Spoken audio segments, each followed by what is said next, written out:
Hello, everyone. My apologies for the late start. We unfortunately had a massive distributed denial of service attack against our servers, saturated all of our data lines, like basically hundreds of gigabits of data were saturated. We think we've overcome most of that, and so it's now time to proceed. But as this massive attack illustrates, there's a lot of opposition to people just hearing what President Trump has to say. And I'm honored to have this conversation. I want to emphasize it's a conversation, and it's really intended to just get a feel for what Donald Trump is just like in a conversation. It's hard to catch a vibe about someone if you just don't hear them talk in a normal way. And when there's an adversarial interview, like no one's themselves in an adversarial interview. So and this is really aimed at open-minded, independent voters who just try to make up their mind. And so you can understand what does it just like to have a conversation. Honored to Donald, great to speak. We had a great conversation yesterday. As you mentioned yesterday, if we could just record that conversation and post it, it would have been excellent. I hope we can have something like that today. I think we will. I'm pretty sure we will. And congratulations, because I see you broke every record in the book with so many millions of people. And that's an honor. We view that as an honor. And then you do want silencing of certain voices. Usually those are voices that have something to say that are constructive, oftentimes constructive.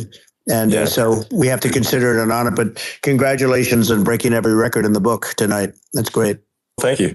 Maybe start off with the assassination attempt, which was an incredible thing. And I have to say that your actions after that assassination attempt were inspiring. You, instead of shying away from things, instead of ducking down, you were pumping your fist in the air and saying, fight. And I think that's the president of the United States represents America. And I think that is America. That is strength under fire.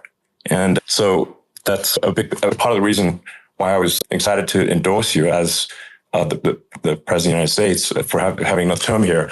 That was just incredibly inspiring. But what was it like for you? Not pleasant. I have to be honest. I said there was blood. I had more blood. I didn't know I had that much blood. The doctors later told me that the ear is a place that is a very bloody place if you're going to get hit. But in this case, it was probably the best alternative you could even think about because it went at the right angle. And it was a hard hit. It was very, I guess you would say surreal, but it wasn't surreal. I was telling somebody you have instances like this or a lot less than this where you feel it's a surreal situation. And I never felt that way. I knew immediately that it was a bullet. I knew immediately that it was at the ear and because it hit very hard, but hit the ear. And I also heard people shout bullets, get down, because I moved down pretty nicely, pretty quickly. And we had bullets flying right over my head after I went down. So I'm glad I went down. The bigger miracle was that I was looking in the exact direction of the shooter. And so it hit me at an angle that was far less destructive than any other angle. So that was the miracle. That was for those people that don't believe in God. I think we got to all start thinking about that. You have to, I'm a believer. Now I'm more of a believer, I think. And a lot of people have said that to me. A lot of great people have said that to me, actually. But it was amazing that I happened to be turned just at that perfect angle. And all because I put down a chart on immigration that showed that the numbers were so great. I love that chart even more maybe now. It's a sign. Maybe that's a sign. Immigration sign. You highlighted a serious issue. Yeah. And at that moment, missed your head. The amazing thing, the sign, I said, bring down that sign on immigration. And it was literally about an eighth of a second where it would be good. And after that, it was going to be a disaster, no matter which way you were facing. But it just had that perfect angle, which was exactly at this shooter. Very sad situation. Such a sad situation. We lost somebody that was great, Corey, who a firefighter, a great gentleman, a great Trumper. He was just a fantastic family and a fantastic man. And a friend of mine came up, Elon, and said, I'd like to give the family some kind of help. And I said, all right, that's great. He said, do you mind? I said, I don't mind at all. And he wrote out a check for $1 million, gave it to the wife. And she said, this is really nice, but I'd rather have my husband back, which is a nice thing for somebody to say, to be honest. She's great. The family is great. And we raised a lot of money for them and for two other gentlemen who are unbelievable also. They were hit really badly. They thought they were not going to make it, and they did. The doctors in the Butler area, I tell you, they were incredible. They saved the two, and they were really hit tough, both of them, equally. Yeah. And we thought, my first question was because I heard bullets flying over me. I said, how many people were killed? Because we had a massive crowd there. a tremendous thousands and thousands of people. And there was no land. It was all people. So I said, how many people have been killed? Because I knew there were other shots being fired. And they said, we don't know yet, but some people have been badly hurt. And I have to give the Secret Service sniper, they call him, or sharpshooter, but sniper, because he didn't know there was a problem. He's an extraordinary shot, obviously, and he didn't know there was a problem. And he was able to pick it all out within 5 seconds. And he used one bullet from very far away, probably 400 yards. The shooter was 130, but he was on the opposite side of the field and the podium. And he saw the smoke and the flame from the gun, immediately recognized it, and immediately took a shot. And it was one perfect shot from very far away. And if he didn't do that, Elon, a lot more people could have been badly hurt and killed. So I have to take my hat off to him, because that's also a surreal. He's been with them for 23 years, and he's never had anything like this. And all of a sudden he has to act, and it's a very tough thing to act and to be shooting somebody. But he saw the gun, saw the smoke, saw the flame from the gun very far away. Obviously has very good eyes. He's got very good vision, which I assume you have to have in that particular work. But he took aim very quickly, and they say it was approximately 5 seconds from long range, one bullet. If that didn't happen, because the shooter had a lot of bullets, he had a lot of cartridges up there with him. That's clearly, he was very competent in taking that shot to stop the attempted assassination. But there does seem to be some pretty significant failings elsewhere in the system. There's just no way that, like, how on earth does a shooter get on a roof 130 yards away? That seems crazy. I think most people people are wondering how on earth could such a thing happen. I view it as two ways. There should have been nobody on the roof. There were people, because there were so many tens of thousands of people there. There were people that were seeing him, and there was one woman with a red shirt and Trump all over it, and she's screaming, "That guy's got a gun!" You saw it probably. I'm just, for my part, I think probably many members of the public are wondering how the heck are basically people wandering by pointing out there's a guy on the roof with a gun, and they're seeing it, but somehow it's not being addressed. That does seem crazy. They're going to learn from this. The communication between the local police, who had an idea, and then ultimately a man lifted himself up to the roof, could barely do it because he was pulling himself up, and he saw the man with the gun. The man with the gun pointed the gun at him. He thought he was probably going to get shot. He was like pulling himself up. And because of that, he couldn't get to his gun. And he fell down, actually very badly hurt his leg, his ankle here very badly. But he fell down. And he did, from what I understand, he did say, there's a guy up there with a gun.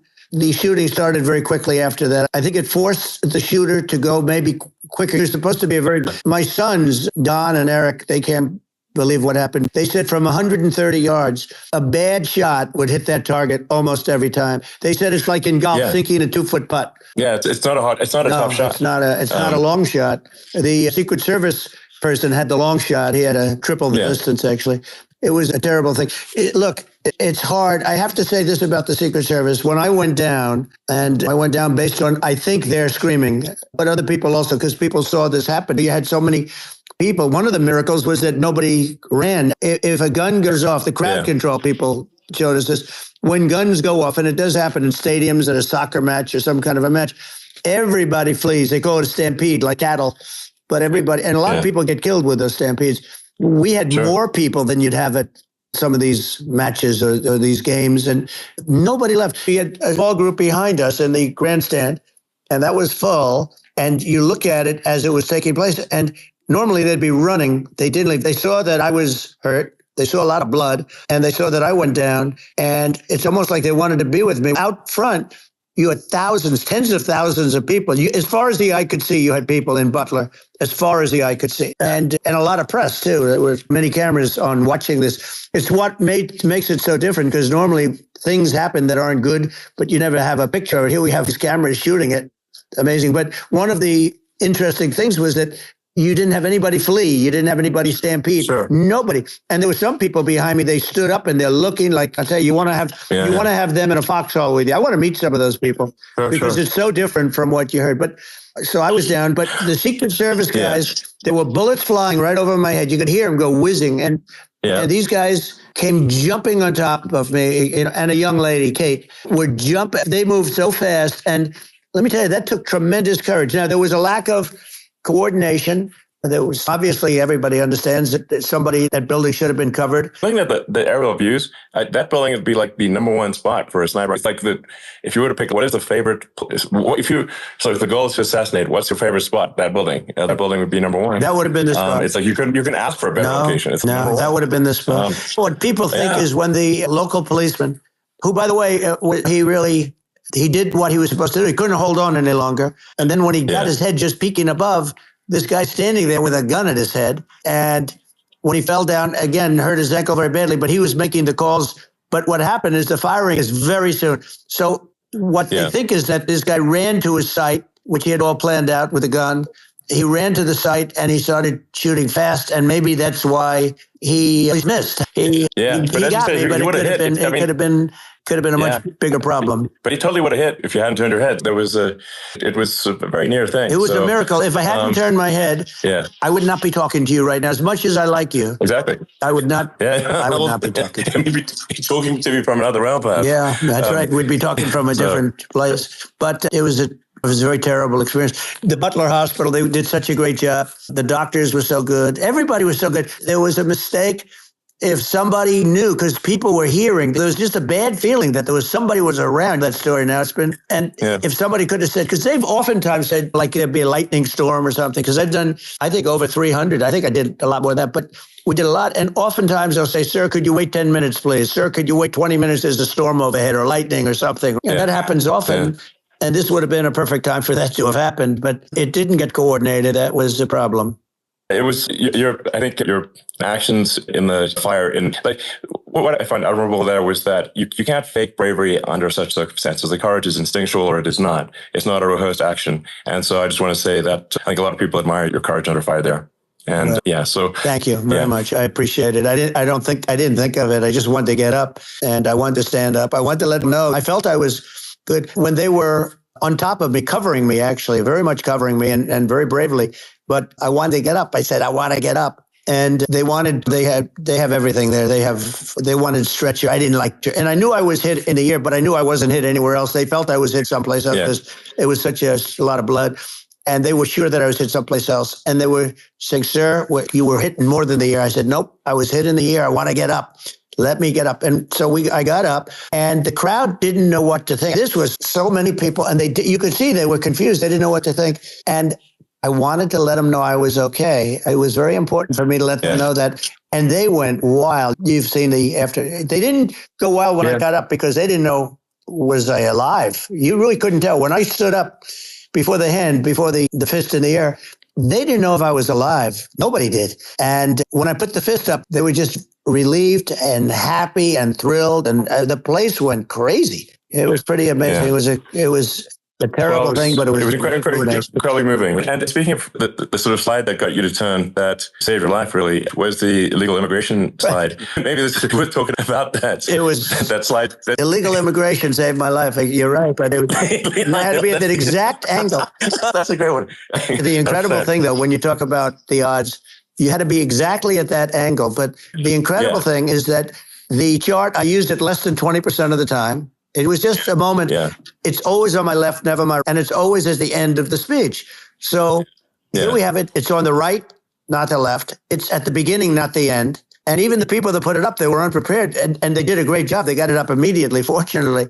But I looked to the right and the bullet came whizzing by, hitting my ear. So it was amazing. But when you think of the odds of that, and that normally you wouldn't use it. Normally I wouldn't have the thing. And then it would have been a very different story. It's very much, I say, an act of God. It's a miracle that it happened. And I'm honored by it. I'm honored by it. What were you about to say about illegal immigration before you were rudely interrupted? I was going to say how good the numbers were. By the way, we're going back to Butler, and we're going to go back in October. We're all set up, and the people are fantastic in Butler. It's a great area. Great. These are incredible people. Like the three that, in the case of Corey, killed, and the other two, the families I got to know them a little bit, and the families are great. But we're going back to Butler, and I think I'll probably start by saying, as I was saying, being so horribly interrupted. So rudely interrupted by an assassination. No, but the chart. Some people have no manners. Elon, the chart was just a chart that in my last week, we had the best illegal immigration numbers, meaning stopping. It was at the lowest. You've seen the chart. It's become quite a famous chart. But that was the lowest point ever recorded. It was I was very proud of those numbers. And then you see what happened with these people, Kamala and Joe. You see what happened. They just let it go. I had Remain in Mexico policies. I had all these different policies that was so good. Guys like Tom Homan and Brandon Judd from Border Patrol. These are all people that they've been on television. They said it's the best numbers we've ever had. We had so many different checks. Catch and release in Mexico, not the United. We had catch and release in the United States. We had it in Mexico. We had so many things. We had things where many people come in there, they have contagious diseases. We had everything passed. If you have a contagious disease, I'm sorry, but we cannot allow you into the country. So we were setting literally, and all I was doing is showing that, and I use it sometimes. Sure. And in this case, I'm glad I used it. I can tell you that. But they were fantastic numbers. But I'm going to sleep with that chart always. I'll be sleeping with that chart. That chart was very important for a lot of reasons. Well, would it be accurate to say that you're supportive of legal immigration, but that we obviously need to shut down illegal immigration, and especially unvetted illegal immigration, because and that's not the same as saying that everyone who's an illegal immigrant is bad. In fact, I think most people who are illegal immigrants are actually good, but you can't tell the difference unless there's a solid vetting of who comes across the border. Does that represent your position? I say it very simply. They have to come in legally. They have to be checked because, look, Kamala was the border czar. Now she's denying it. Everything that I do, she's saying she was strong on the border. We're going to be strong. She doesn't have to say it. She could close it up right now. They could do things right now. It's horrible. No tax on tips. And all of a sudden she's making a speech and saying there will be no tax on tips. I said that months ago. And by the way, they had just the opposite. They had not only tax on tips, but they hired 88,000 IRS agents, and many of them were assigned to go get waitresses and caddies and all of this on tips. They have a policy. They had a policy that they were really going to go after you and were really harassing people horribly. And then all of a sudden, for politics, she comes out with what I said, which I think is terrible. And I think it's also hitting them very hard. These people are fake. Now they're also saying they did a good job in the border. We had the worst numbers in the history of the world, not of our country. There's never been a country in history that has had a catastrophe like this. We've had, I believe, you believe this too, you hear 12 million, 13, I believe it's over 20 million people came into our country, many coming from jails, from prisons, from mental institutions, or a bigger version of that is insane asylums, and many are terrorists. And I'll tell you what, they're coming not just from South America, they're coming from Africa, they're coming from all over the world, they're coming from Asia, they're coming from the Middle East, they're coming from countries that are stupidly and horribly bombing Israel October 7th. They're coming from all over the world. And you look at, it's so sad, October 7th, because it should have never happened. Yeah. It's so sad when you look at Ukraine. It should have never happened.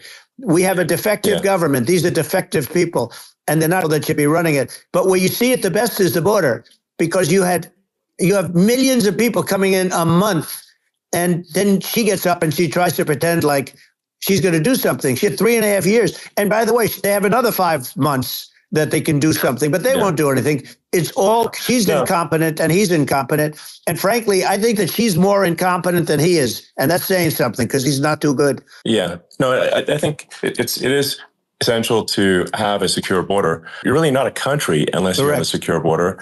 And secure elections. Yeah, absolutely. Secure elections. And so it's just essential to have a real border or we can't function as a country. And our central services are being overwhelmed in a lot of cities. But as we were talking about earlier, I think having a legal immigration process that is smooth and efficient and done well. And I'm speaking as someone who is a legal immigrant. And I think that one way to think of it is, who do you want on your team? Who do you want on Team America? And I think we want to just say, okay, we want to let in people who are going to be great contributors to society and to our economy. Right. And who do you want on the team? And it's not to say that, in my opinion, actually, I'd say probably most of the illegal immigrants actually are actually good, hardworking people. That's my opinion. But some are not. And you just have this sort of adverse selection test where, if somebody's like a career in theft or robbery, I don't understand what's taken them so long to get here, because we're such a target-rich environment. Why aren't more people who have a career in bad things coming here sooner? Because it's a piece of cake to go rob houses in LA or New York compared to other parts of the world. And in a lot of places in America, if you try to stop the person who's robbing you, you'll be arrested. Yeah, that's right. What's happening with crime. And our police are so good, but they're not allowed to do their job. But I have to tell you, Elon, I hate to say it because it's such a downer to say it. I hate to say it. I hate it, but you have a lot of people that just shouldn't be. I think it's a much bigger number than you think. They're allowing, again, right, they're allowing people from their jails. And if you were running one of these countries where they're coming from, you would have had all of them. As an example, Venezuela, their crime is down 72%.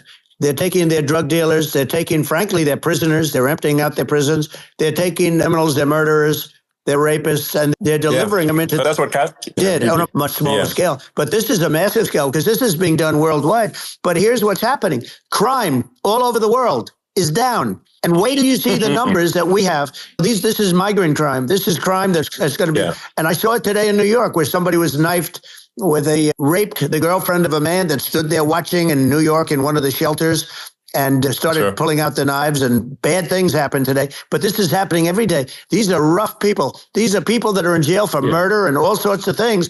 And they're releasing them into our country. And they're telling them, if you come back, we're going to kill you. We're going to give you the death penalty or kill you. So they don't want to come back. But these are rough people. These are criminals that make our criminals look like nice people. And it's horrible what they're doing. And she's in charge of it because now she's trying to say she had nothing to do with it. And she's such a liar because she was called the border czar the first day and it was on the headlines of every newspaper. She's the border czar. She never even went there. She went to one location which had nothing to do with where the problem is. She went in and out because she was getting a lot of pressure, but had nothing to do with the problem is. But she was the border czar, and people can't allow them to get away with their disinformation campaign. Now she's trying to say that she wasn't really involved, and the whole thing is horrible. She was totally in charge. She could have shut the border down without him. He didn't know what he was doing anyways. He wouldn't have even known what happened. You could shut the border down. He wouldn't even know the difference. The fact is that she was border czar, but if you don't have to call her that. The fact is you could just call her. She was in charge of the border, and the border was the worst ever. It's simply not work. Whether it's a question of intention or competence, we don't have a secure border, and we have people streaming over like it looks like a World War Z zombie apocalypse at times. And sometimes you got to wonder, is it real or not? So because you see things, you're like, is it real? So I went to the border at Eagle Pass, and I saw for myself in Texas, and I was like, okay, it's real. I'm like seeing this in real time. I actually posted the video like just live. I just flew there one day and just to see, hey, is this made up or real? And I'm just seeing people stream across the border. And I have to say, these people that I saw did not look friendly. These people can look at my video and say, hey, these people look friendly. I don't look super friendly. So these are people that Elon would not be the same man. He had to walk across the street and look these people in the eye. These are rough people. These are really rough people coming across. And I know rough people. And these are people that we don't want in our country.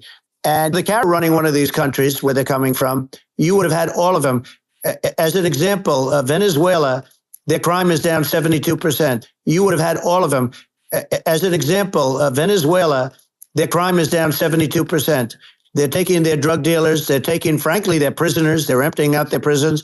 They're taking criminals, their murderers, their rapists, and they're delivering them into. But that's what did on a much smaller scale. But this is a massive scale because this is being done worldwide. But here's what's happening. Crime all over the world is down. And wait till you see the numbers that we have. This is migrant crime. This is crime that's going to be. And I saw it today in New York where somebody was knifed raped the girlfriend of a man that stood there watching in New York in one of the shelters and started pulling out the knives, and bad things happen today. But this is happening every day. These are rough people. These are people that are in jail for murder and all sorts of things. And they're releasing them into our country. And they're telling them, if you come back, we're going to kill you. We're going to give you the death penalty or kill you. So they don't want to come back. But these are rough people. These are criminals that make our criminals look like nice people. And it's horrible what they're doing. And she's in charge of it because now she's trying to say she had nothing to do with it. And she's such a liar because she was called the border czar the first day and it was on the headlines of every newspaper. She's the border czar. She never even went there. She went to one location which had nothing to do with where the problem is. She went in and out, I guess, because she was getting a lot of pressure. Had nothing to do with the problem. But she was the border czar. And people can't allow them to get away with their disinformation campaign. Now she's trying to say that she wasn't really involved. And the whole thing is horrible. She was totally in charge. She could have shut the border down without him. He didn't know what he was doing anyways. He wouldn't have even known what happened. You could shut the border down. He wouldn't even know the difference. The fact is that she was border czar. But if you don't have to call her that. The fact is you could just call her. She was in charge of the border, And the border was the worst ever. It's simply not working. No. Whether it's a question of intention or competence, we don't have a secure border, and we have people streaming over like it looks like a World War Z zombie apocalypse at times. And sometimes you got to wonder, like, is it real or not? So because you see things, and you're like, is it real?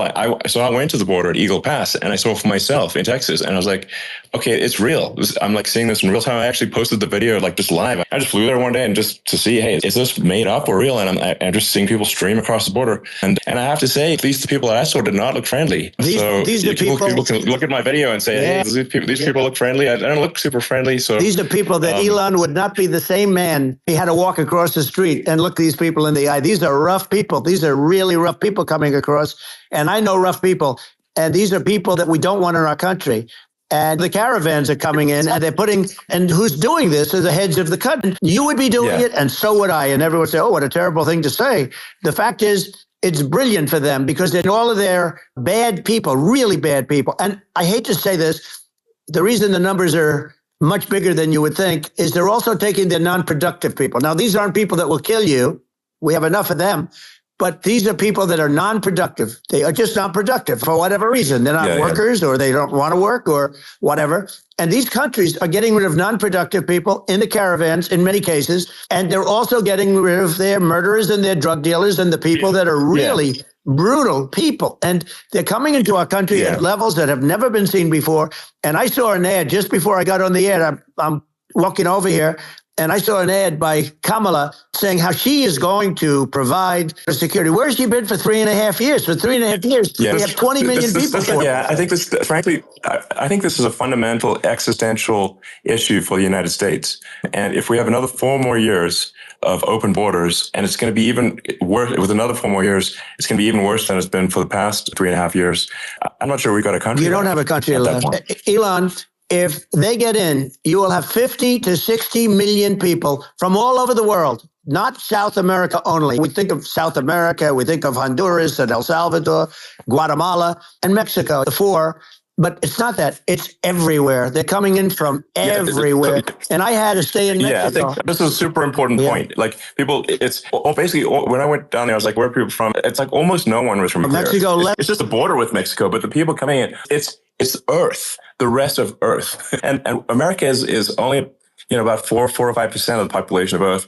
It would only take a few percent of the rest of Earth to overwhelm everything. We're already overwhelmed, Elon. We're overwhelmed. You had to see the news tonight about New York, and I love that place. And what they're doing to it is horrible, what they're doing to it. And all the courts do is they try and focus on Trump. Okay, let's focus on Trump, who did nothing wrong. I come out of a rigged election.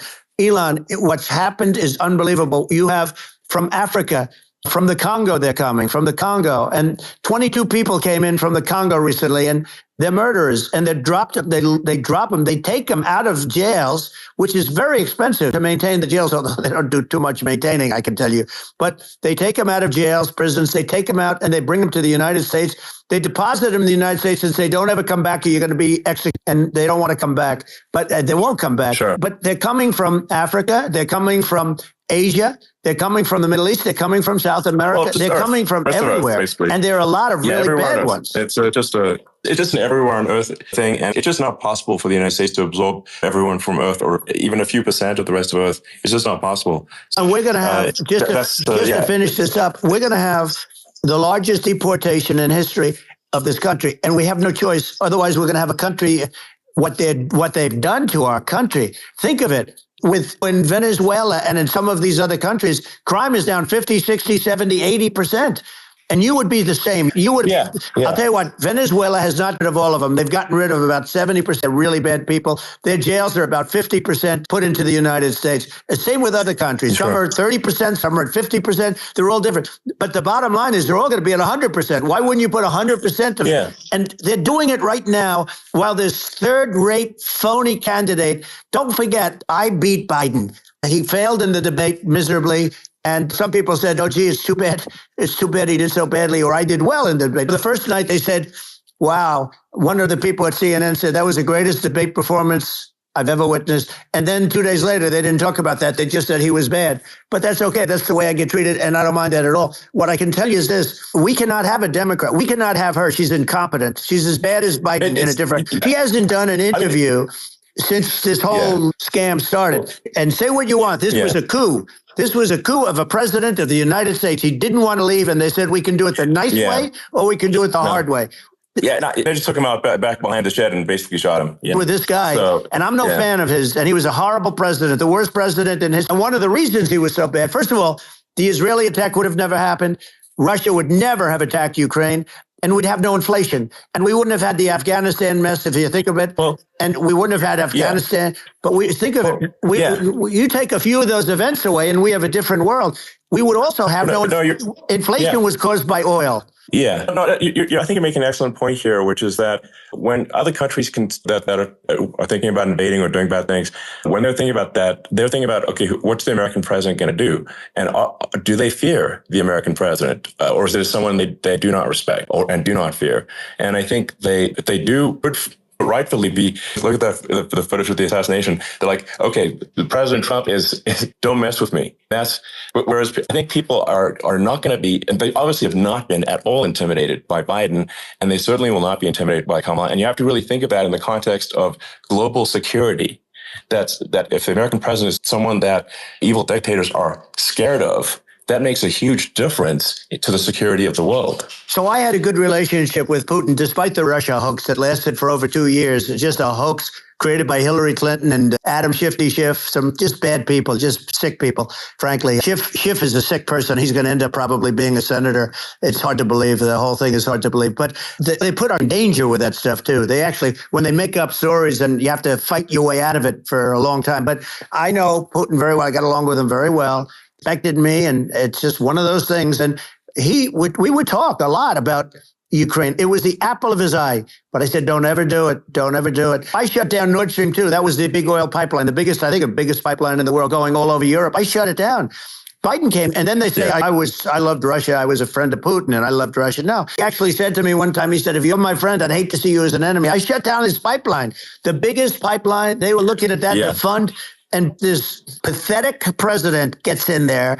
And the first thing he did, one of the early things he did is he shut down Keystone XL pipeline, which is our pipeline that would have employed 48,000 people, pipeline workers, shuts it down. That was a massive job that Obama refused to allow. I allowed it in my first week, because it was jobs and it moved oil. And by the way, in a much more environmentally friendly way. It's underground. It's not a truck that catches on fire or a train that catches on fire. But think of it. He shut down the XL pipeline, the Keystone XL pipeline. He shuts that down, and he approves the Russian pipeline. Yeah, it doesn't make any sense. It's inconsistent, certainly. But I think it's just worth emphasizing to listeners immense importance of whether the United States president is intimidating or not intimidating, and how much that matters to global security. There's some real tough characters out there, and if they don't think the American president is tough, they will do what they want to do. I know every one of them. And that puts the whole world in danger. Elon, I know every one of them, and I know them well. I know Putin, I know President Xi, I know Kim Jong-un of North Korea. I know every one of them.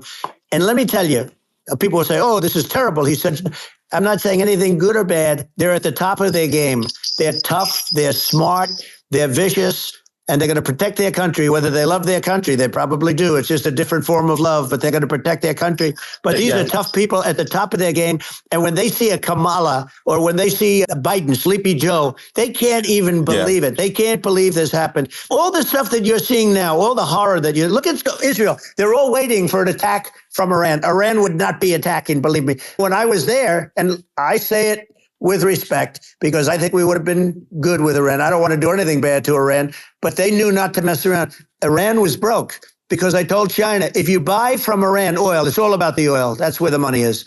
But if you buy oil from Iran, you're not going to do any business with the United States. And I meant it. And they said, we'll pass. They didn't. Other countries likewise. You want to buy, you're not doing business with the United States. And they were at a point where they had no money for Hamas. They had no money for Hezbollah. They had no money for any of these instruments of terror.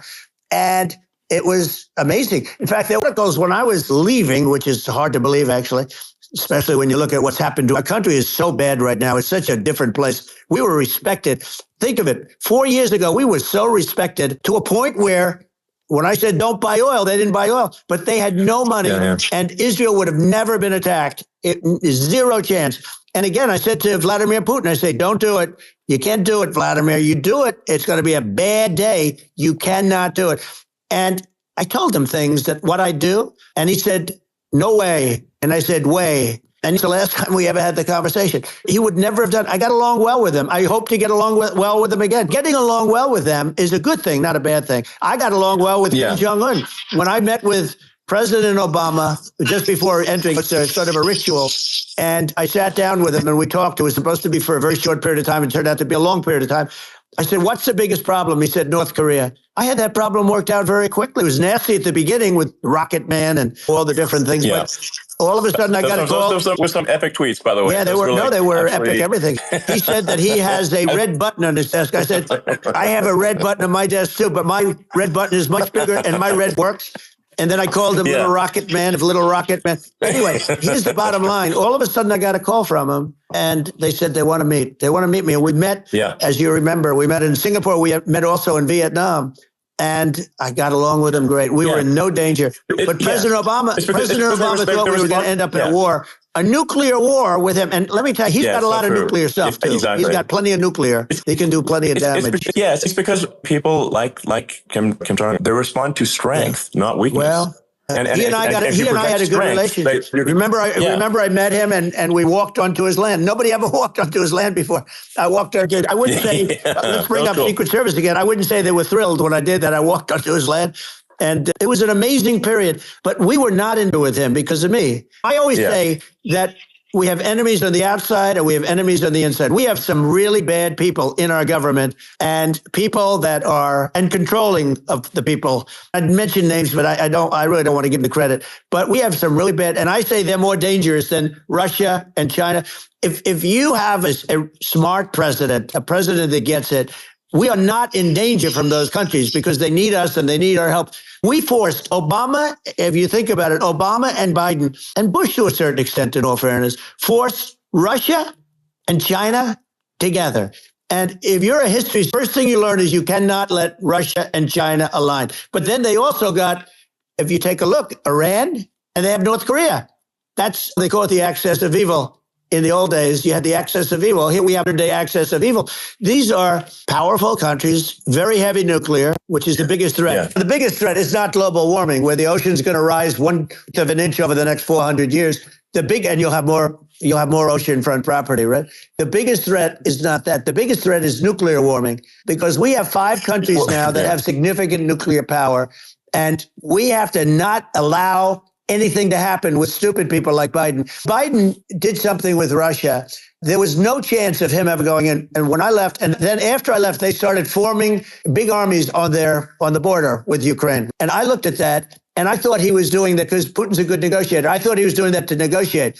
But then Biden started saying such stupid things. For instance, he said that it can be a NATO country. Now, Russia, for as long as there's been NATO, has said, we're never going to agree to that. And we go right up front and say that. And we did things and said things through this president with a low IQ, very low IQ. He had a low IQ 30 years ago, by the way, but now he might not even have a IQ at all. There's nothing on the board that goes this low. He said things that were so stupid. That war had zero chance of happening if I were there. Zero chance. He was saying everything the opposite.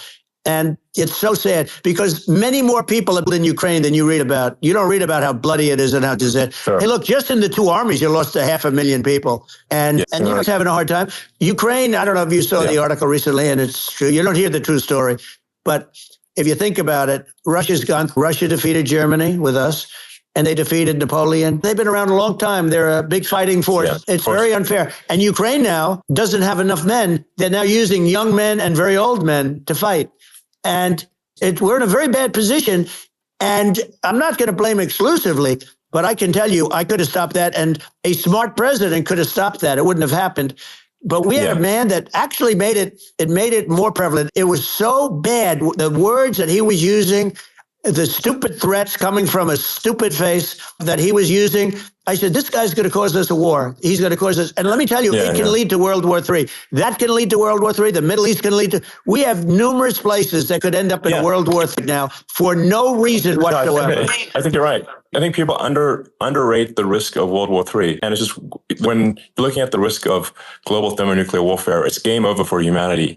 And it's something that people have, I think, after the end of the people have become complacent about, but they actually have forgotten that there are currently a lot of nuclear missiles that have targeting parameters for the United States. And one of the things we're going to do is we're going to put a dome over us. Israel has it. We're going to have the best Iron Dome in the world. We need it, and we're going to make it all in the United States. But we're going to have protection, because it just takes one maniac to start something. We're going to have protection, and we're going to have. Why shouldn't we have an Iron Dome? Israel has one. Some other places have one that nobody even knows about, frankly. But Israel has it. We're going to have an Iron Dome. With all of that being said, to me, that's so important, the most important. But with all of that being said, the election's coming up, and the people want to hear about the economy.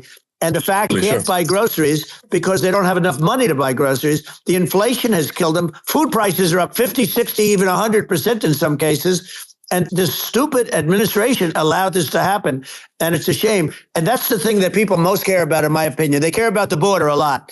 And we discussed the border at great length. It's nice to have a forum like this where I can discuss something. And by the way, you think Biden could do this interview? Do you think that Kamala could do this interview? They would take a pass. No. So they don't need Elon. They don't need Elon screaming out questions. It's pretty sad when you think that somebody that does this for a living can't answer a question or is afraid to do an interview. And in her case, with a very friendly interview, she's got all friendly interviewers. It's pretty sad. Absolutely. But the big thing now is the economy, Elon. And as much as I view nuclear as the single most important thing, but a lot of people don't understand that. But it doesn't have to. If I understand it, that's all you need. Because if I was president, you're not going to have that kind of a problem. But the thing that they really is making them angry is what Kamala and Biden have allowed to happen to the economy. It's a disaster with inflation. The inflation, it doesn't matter what you make. The inflation has eaten you alive. If you're a worker or if you're just a middle income person, you can't afford. 4 years ago, 5 years ago, people were saving a lot of money. Today, they're using all their money and borrowing money just to live. It's a horrible thing that's happening. And we'll end that quick. A lot of people just don't understand where inflation comes from. Inflation comes from government overspending because the checks never bounce when it's written by the government. So if the government spends far more than it brings in, that increases the money supply. And if the money supply increases faster than the rate of goods and services, that's inflation. So really, we need to reduce our government spending, and we need to re-examine. I think we need like a government efficiency commission to say, hey, where are we spending money that's sensible? Where is it not sensible? Right. And we need to live within our means. We're currently adding, I think, $1 trillion to the deficit roughly every 100 days. And the interest payments on the national debt have now exceeded the defense budget. It's on the order of $1 trillion. It's interest.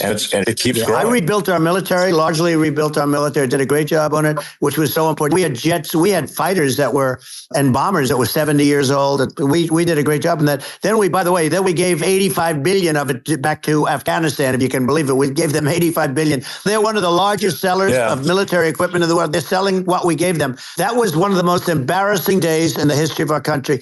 But if you think about, let's go back to the economy. We have to bring energy prices down. Energy started at the price of gasoline. Now, your cars don't require too much gasoline. You have and you do make a great product, I have to say. I have to be honest with you. That doesn't mean everybody should have an electric car, but these are minor details. But your product is incredible. But the gasoline, Elon, is the cost of energy. Not only gasoline, it's the cost of heating your house and cooling your house. That has to come down. It's gone up 100%, 150 and 200%. That has to come down. When that comes down, and we're going to drill, baby, drill. They stopped drilling, and then they went back to drilling because they went back to the Trump policy. But if they won the day after they get into office, this country will go out of business because they're going to go to an energy policy that's not sustainable. Wind, different things. You're not going to have anything. Yeah. And I know you're a big fan of the AI, and I have to say that AI, and this is shocking to me, but AI requires twice the energy that the country already produces for everything. We're going to have to build a lot of energy if our country will be competitive with China, because that's our primary competitor for this, on the AI. You're going to need a lot of electricity. You're going to need tremendous electricity, like almost double what we produce now for the whole country, if you can believe it. Sure. Just going, back to this, like this basic thing, which that people try to make it sound complicated, but it's not. But inflation caused by government overspending. Right. Would you agree that we need to take a look at government spending and have perhaps a government efficiency commission that just tries to make the spending sensible and so that the country lives within its means, just like a person does? The waste is incredible, and nobody negotiates prices. You used to have a lot of people making jets, and you end up with two companies. They'll probably try and merge at some point. I wiped through it. Like Air Force, just a thing like Air Force One. One of the first documents they asked me to sign, a general walks in, sir, would you please sign this document? What is it? Air Force One. That's with Boeing, which is basically two planes, two 747s. And the price was $5.7 billion for two planes. Now, they're highly sophisticated, even nicer than your plane, okay? But much more sophisticated. They're I won't say what's on it, but they got a lot of stuff on it. Anyway, but it's 5.7. That's a crazy number. It's a crazy number. But I said, I'm not going to pay 5.7. I'm not going to do it. I said, who made the deal? Obama and his people. I said, then I know the deal's no good. I'm not going to do it.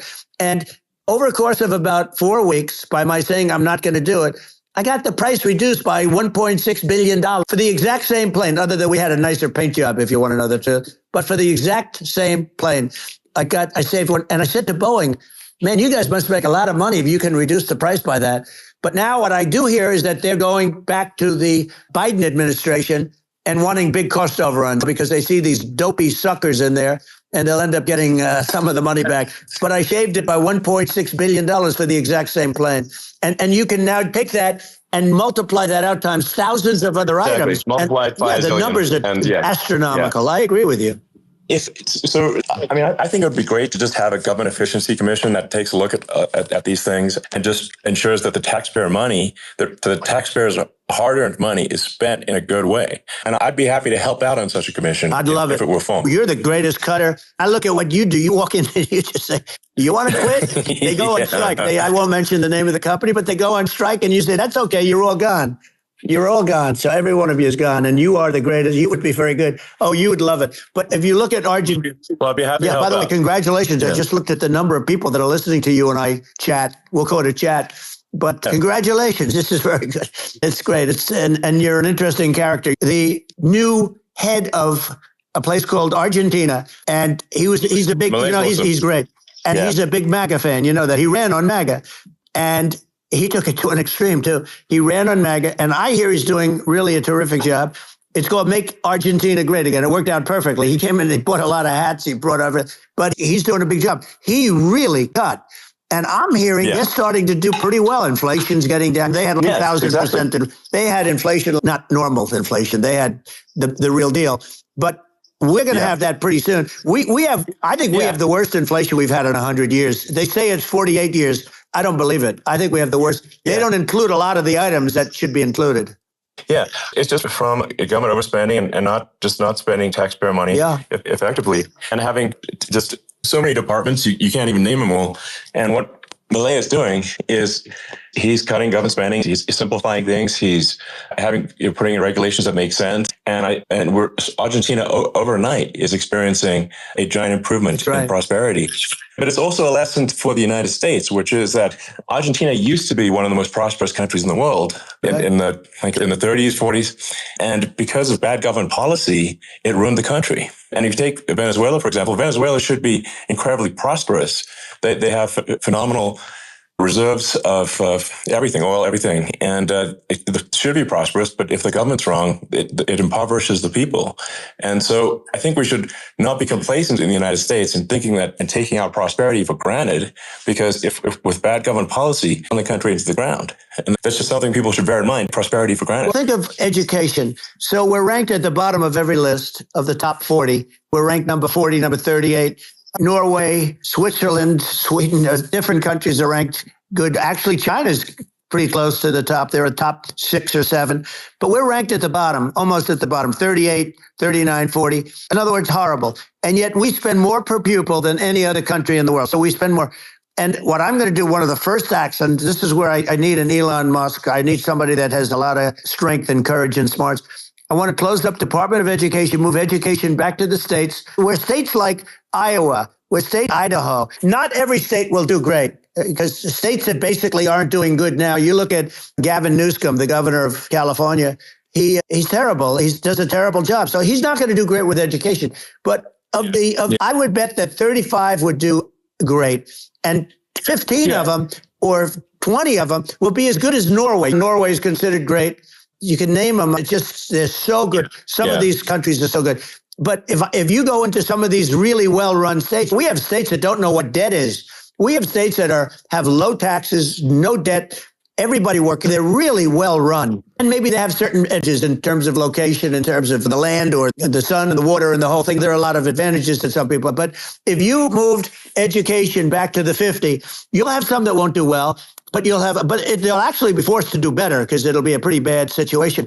But if you think about it, you'll have some of these states. I'll bet you'd have 30, 35 states. It'll be much better. And you know what it'll cost? Less than half what it is in Washington. These people don't care about the students in these faraway states. And it'd be unbelievable. Yeah. I think you're making a good point in that the states have to, if each state has to compete against other states, then people will naturally move to states where it's better. California, as we said, it's a badly run state. I could go through, I got so many friends that are in those states, even if they're Democrats. I hate to mention certain states, but Illinois is badly run with Pritzker. He's a real loser. Some of these places just badly run. It's almost going to force them to run better. They won't do it good initially, but you're not going to do worse than you're doing right now.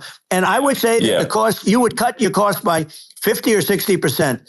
And you'd have a little monitor. You want to make sure they're teaching English as an example. Give us a little English, right? Sure. No, but some of these governors are doing so badly. They got so many people moving out of their state. They should get U-Haul salesmen because they're driving so much U-Haul. People moving out. Isn't it amazing to you as a businessman that they can even survive? Like Illinois, so many people are leaving, and you wonder, how do they survive? How do they survive? I saw where you left California and you moved to Texas. Texas does a great job. I just wonder, how do these states survive when big businesses, a big oil company just left California, and they moved to Texas. How do these big states survive when they lose so many businesses and their taxes are already really high? The taxes are among the highest taxes. You almost wonder, how do they continue on? And in many cases, the governors don't do a good job in their crime-ridden places. You wonder, how do they continue to just go on? It's not a good situation. I think the only thing that's going to force some of these states to change is if they risk bankruptcy and they're not getting bailed out by the federal government. That's the only thing that's going to get them changed. You remember the area in California where they had that, where I guess somebody had sticky fingers and they stole a lot of money, and they went into a foyer, and it was very nasty for a period of time. But now it's probably the most popular place in all of California. At some point, something like that may have to happen.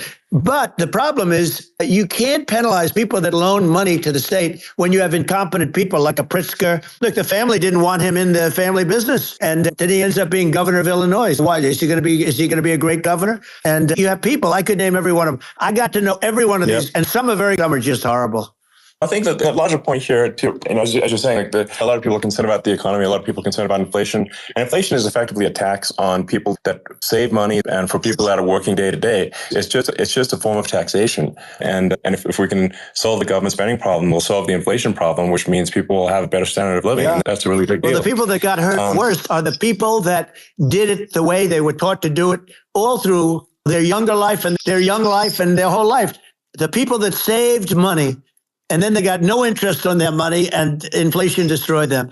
And frankly, they were almost better off if they didn't do anything like that. Those people have been absolutely decimated, and we're going to bring those people back and help those people. We've got to get the prices down. When I look at bacon costing 4 or 5 times more than it did a few years ago. When you look at some of the food products in grocery stores, people go, they can't believe it. They used to be able to buy a whole cart, and today, a lot of people just don't have the money. They go in and they can't buy anything. They look at sticker shock. They call it sticker shock. I think it really just comes, like I said, I think it just comes down to really, I guess, two things, which is that if you solve government overspending, you solve inflation, which improves living standards of the average person. And then if you deregulate, have sensible regulations, because a lot of the regulations are nonsensical and cause the cost to be extreme for no reason. But unless you've got effective deregulation, like Reagan did a great job on deregulation in the 80s, but it's been 40 years since we hadn't really, during your administration, we made some progress, but I think there's an opportunity to make, I think, radical progress with sensible regulation. And if those two things, those are the big deals. We set a record. We did more deregulation and more restrictions on all of the different businesses than any other president. I remember I had the rule for everyone we put in, you have to get rid of 10 or 12. And we did radical cuts on all of that. And a lot of that's being put back by this administration. And we did radical cuts on things that weren't necessary. But we were all set. We had the best economy ever maybe in the world. And then what happened is COVID came in and we had to focus on that. And nobody knew what it was. And I always say I got good marks on economy, good marks on military. We knocked out ISIS. We did different things. We rebuilt. I never got the credit that we really deserved on what we did with COVID. We never got the credit. But if had that not happened, a gift from China, from Wuhan, came in from Wuhan, the Wuhan labs, and I always said it, and it turned out to be right. But had that not happened, we were set to start reducing debt. We're going to reduce taxes further. I gave the largest tax cuts, and we were going to reduce taxes still further for middle-income people, not only businesses. But we did it for businesses because they're the ones that's why we had the great job numbers. But we were set to really start reducing debt. And we were sitting on the biggest pile of liquid gold anywhere in the world, bigger than Saudi Arabia, bigger than Russia. And we were going to drill it. We were going to make so much money. We were going to supply Europe with oil. I had stopped the Russian pipeline, and we were going to supply them with oil and gas. We were going to make a fortune. And then the COVID came in, and we really had to divert. Then what happened is when they came in, we kept a lot of businesses alive. If I didn't do what we did, we would have had a 1929 type depression. But the problem is when Biden came in, he got trillions of dollars and just started spending it stupidly. You didn't need it anymore. We got over that bad period where everybody was dying and it was just not a good period. Interestingly, during his administration, many more people died during his administration of COVID than during my administration. And we really got the brunt of it. But people don't realize more people died during his administration than ours. But it diverted us from doing what I wanted to do. But we had the greatest for almost 3 years. And you know that probably better than anybody. So many of your friends said to me, the best years we've ever had in business were during the Trump years. And also said that African-American, Hispanic American were so incredible. They were having the best Asian American women, men, young people without a diploma, young people that graduated from the best colleges, from MIT, from the Wharton School, from all of the great colleges, Harvard. They were doing better, and people without a diploma were doing better. And everybody was happy. And then COVID had it. Sure. The problem is they spent trillions and trillions of dollars. They wasted. They shouldn't have taken any money, and we wouldn't be having inflation right now, which is killing our country. Yeah, absolutely. And I should probably say something about my views on climate change and oil and gas, because I think it probably different from what most people would assume, because my views are actually pretty, I think, moderate in this regard, which is that I don't think we should vilify the oil and gas industry and the people that have worked very hard in those industries to provide the necessary energy to support the economy. And if we were to stop using oil and gas right now, we would all be starving and the economy would collapse. So I don't think it's right to vilify the oil and gas industry. And the world has a certain demand for oil and gas, and it's probably better if the United States provides that than some other countries. Sure. And it would help with prosperity in the U.S. And at the same time, obviously, my view is we do over time want to move to a sustainable energy economy, because eventually you run out of oil and gas. It's not infinite, and there is some risk. I think the risk is not as high as a lot of people say it is with respect to global warming. But I think if you just keep increasing the parts per million in the atmosphere enough, eventually it actually simply gets uncomfortable to breathe. People don't realize this. If you go past 1,000 parts per million of CO2, you start getting headaches and nausea. And so we're now in the sort of 400 range. We're adding, I think, about roughly 2 parts per million per year. It still gives us, so what it means is we still have quite a bit of time, but so we don't need to rush, and we don't need to stop farmers from farming or prevent people from having steaks or basic stuff like that. Leave the farmers alone. I agree. How crazy is that, where you have farmers that are not allowed to farm anymore and have to get rid of their cattle, and the whole world is a little crazy, but it's largely taken its lead from us. I do say, though, I've heard in terms of the fossil fuel, because even to create your electric car and create the electricity needed for the electric car, fossil fuel is what really creates that at the generating plants. And so you can't get away from it at this moment. Someday you might be able to. I do hear we have anywhere from 100 to 500 years left. Much of it hasn't even been found yet. Yeah. But there are tremendous, like Anwar. I got Anwar in Alaska approved. Ronald Reagan couldn't do it. Nobody could do it. Everybody tried. Nobody could do it. I got it approved. The first thing that Biden did was unimprove it, to get rid of it. He ended it. His secretary went in and she ended it. And what that's Anwar. That's bigger, or they think it could be bigger than Saudi Arabia in Alaska. Could be bigger than Saudi Arabia. But they went in and they terminated it. And I'll get it going very quickly, because not only is it big for Alaska, I mean, you talk about economic development, that for the United States, I mean, that is, they say bigger than Saudi Arabia or the same size, and pure, really good stuff. And they end it. So I think we have perhaps hundreds of years left. Nobody really knows. But during that time, something will come around that will be very good. Yeah. My estimate would be a little more aggressive than that, but it's not the sort of like we're all going to die in 5 years. That's obviously BS. But my view is, if you just look at the parts per million that increments every year, you get 2 or 3 parts per million every year of CO2.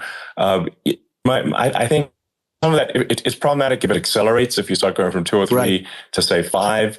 And then there may be some situations where you get a step change increase in the CO2. And I think we don't want to get too close to 1,000 ppm, because that's actually makes it uncomfortable to breathe. Like just existing in 1,000 ppm CO2 is uncomfortable.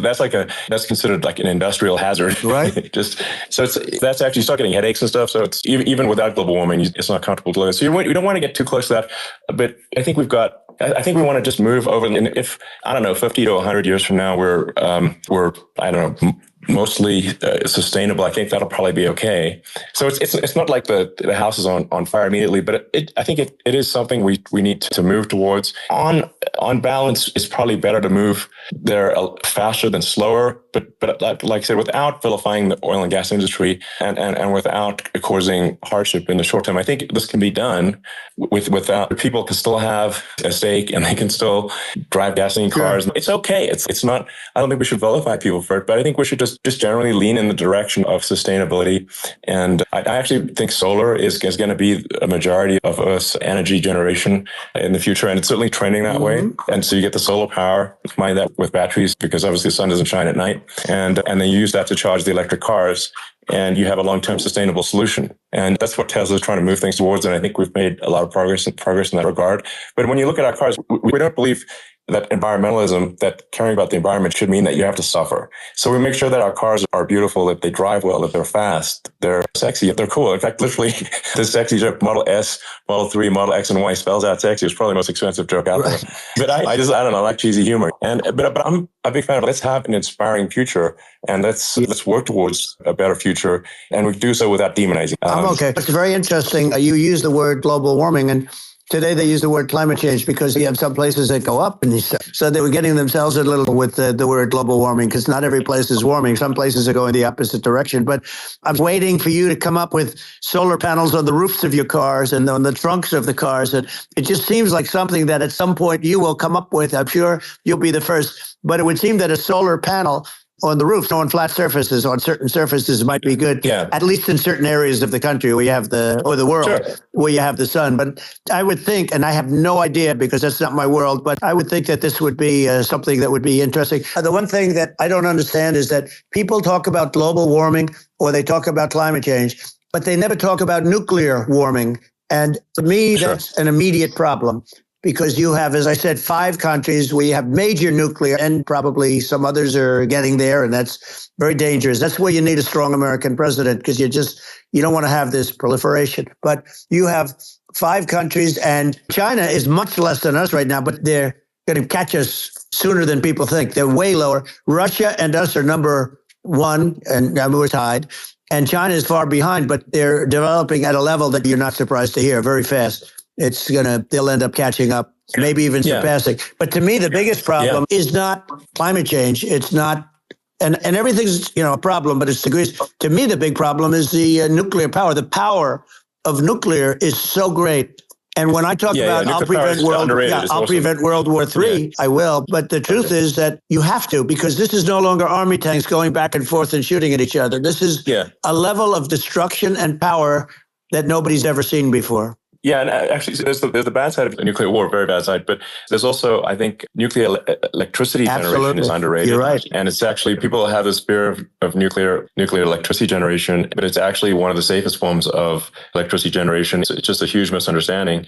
And if you look at the injuries and deaths caused by, say, I'm not going to pick on coal mining, but just any kind of mining operation, and there's a certain number of injuries and deaths per year. And you compare that to nuclear, is actually way better. So it's underrated as an electricity source, and I think think it's something that's worth reconsidering. But there's so much regulation that people can't get it done. So that maybe they'll have to change the name. It's a rough name. There are some areas like when you see what happened, we'll have to rebrand it. We'll have to give it a good name. We'll name it after you or something. No, it has a branding problem. When you see what happened, it does have a branding problem. When you see what happened in Japan, where they say you won't be able to go on the land for about 3,000 years. Did you ever see that?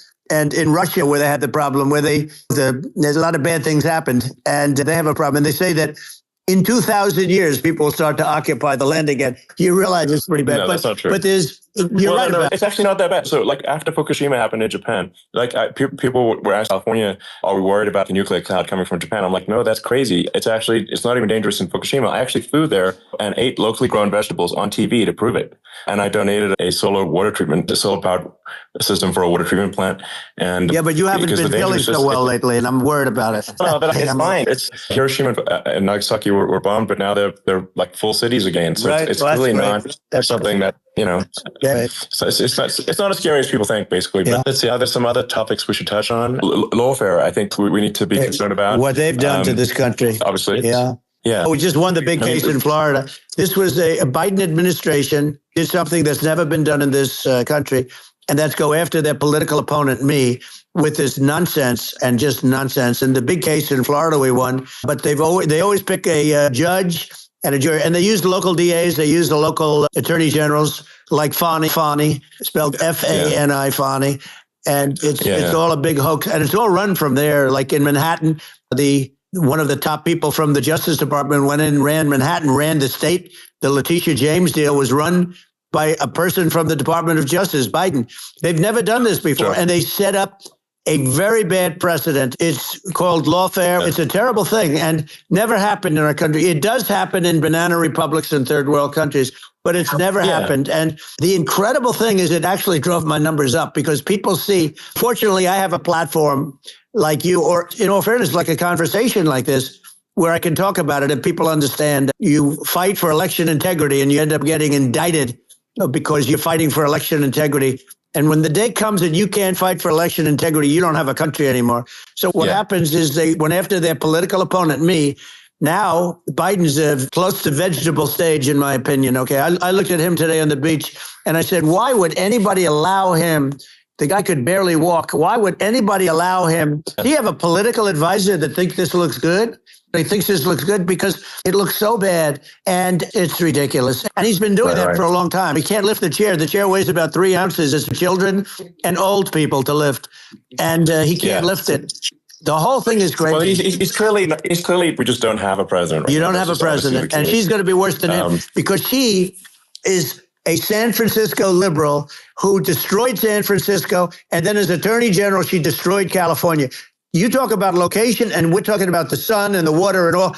There's nothing better than California. She has destroyed that. She was the original DA. She was the original in San Francisco. She was the original general in California. What she has done to California is, you know better than I do. You just left California for a lot of those reasons. And what she's done with crime, with cashless bail, where you kill somebody. We have states there you kill somebody and they let you out right away. You don't have to even put up, and then they never find the people unless they kill again, and then they let them out again. Our country is becoming a very dangerous place. And she is a radical left San Francisco liberal. And now she's trying to protect. Now she's looking like she wants to be more Trump than Trump, if that's possible. I don't think it's possible, but she wants to be more Trump than Trump. Yeah. I want a wall. I think that's, She wants to release all the prisoners that are in detention. And some of these guys are really bad. Right. That just came out today. She doesn't want to build the wall, even though the walls work. Walls and wheels. In your business, everything you do is obsolete. Almost, well, not the tunnels, but everything is obsolete. Even your rocket ships, they're like a month later, they're obsolete. You find a better way to. The only thing that's not obsolete is a wall and a wheel. And the wall, I built hundreds of miles of wall, and that's why we had such good numbers. I was going to add 200 miles. We bought it. We could have flipped it up in 3 weeks, and they sold it for 5 cents on the dollar. That meant, I said, wow, that means that they actually do want to have open borders. She wants to have open borders, and now she's going like she's tough on the border. It's such a lie. Yeah, this is simply not true. This is simply not true. No, and everybody knows it's a disgrace that she can say it. No, obviously what's happening overnight is they're rewriting history and making Kamala sound like a moderate when in fact she is far left, like far left. Worse than Bernie Sanders. She is considered more liberal by far than Bernie Sanders. She's a radical left lunatic. And if she's going to be our president, very quickly, you're not going to have a country anymore. And she'll go back to all of the things that she believes in. She believes in defunding the police. She believes in no fracking, zero. Now, all of a sudden, she's saying, no, I really want to see fracking. If they got in, the day she got in, she'll end fracking. And by the way, if people didn't think that, the lunatics that really believe in that, they won't vote for her. The Palestinians and Israel.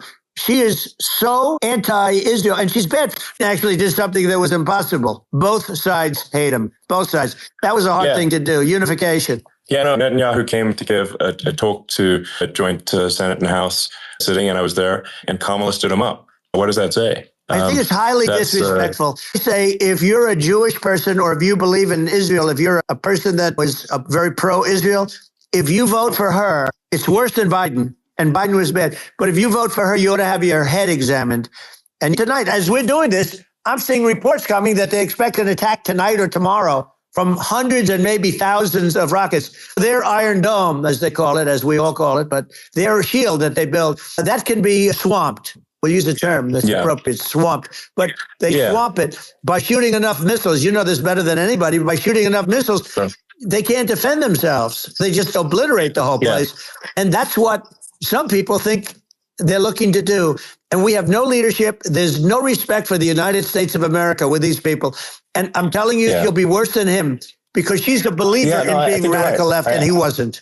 I think you're right. It's important for the public that may be listening to this to look at Kamala's track record before the last month and say, is that a track record you agree with? And I think if you're an independent moderate, you definitely would not agree with it because her behavior has been far left. And we're seeing just an overnight propaganda attempt to rewrite history and make it sound like Kamala's moderate when she in fact is not moderate. Her running mate approved, signed into legislation, tampons in boys' bathrooms, okay? Now, that's all I have to hear. Tampons in boys' bathrooms. And that means she believes in that too. This guy, because he was the closest to her. A lot of people thought she'd pick sort of the opposite, but she picked an anti-Israel radical left person, but she is far worse, they say, than Bernie Sanders. If we have her as a president, if we have a Democrat at this moment as a president, I don't think our country can survive. I think we're in massive trouble, frankly, with the Kamala administration, and that's my honest opinion. And I think really it's essential that you win for the good of the country for this election, and that's understating my opinion. Now, you may have seen this, but I got a letter from the EU Commission, saying to not have disinformation on during this discussion that we're having. And there's a lot of attempts to do censorship and to force censorship, even on Americans from other countries. And what do you think about that? I know the European Union very well. They take great advantage of the United States in trade. We, through a different forum, NATO, we protect them. And yet, if you build a car in the United States, you can't sell it in Europe. You just can't sell it. It's impossible. The same thing with our farmers find it very difficult to do business. We have a deficit with them of $250 billion, which people don't know. It sounds so nice, the European Union, but let me tell you, they're not as tough as China, but they're bad. And I let them know it. And that's probably why they notified you. No, they don't treat our country. We defend them with Ukraine. So we're in for $250 billion, and they're in for about $71 billion, and they have the same size. If you add up the European nations in terms of an economy, it's about the same size when you say as us. And they're in much greater risk.